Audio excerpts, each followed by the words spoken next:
jaundice calaamadan loo yaqaan jaundice-ka ama dadka qaarkood u yaqaanaan jaundice-ka waxa lagu gartaa marka qaybta cad ee ishu inay noqoto marka huruud ama jaale waxa la xidhin karaa ama ay noqon kartaa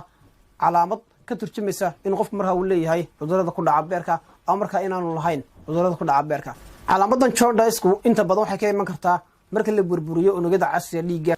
inta badan waxay noolaadaan 120 maalmood ama sidoo kale muddo 4 bilood marka 4 bilood dhamaado waxa loo bedelaa maadada loo yaqaan bilirubin haddii marka maadada bilirubin ay ku ururto beerka waxay noqon kartaa in qofka ishiisa laga arko ama maqaarkiisa inuu marka huruud noqdo ama uu jaalo noqdo calaamadan jaundice-ku haddii marka ay ka turjumayso cudurrada ku dhaca beerka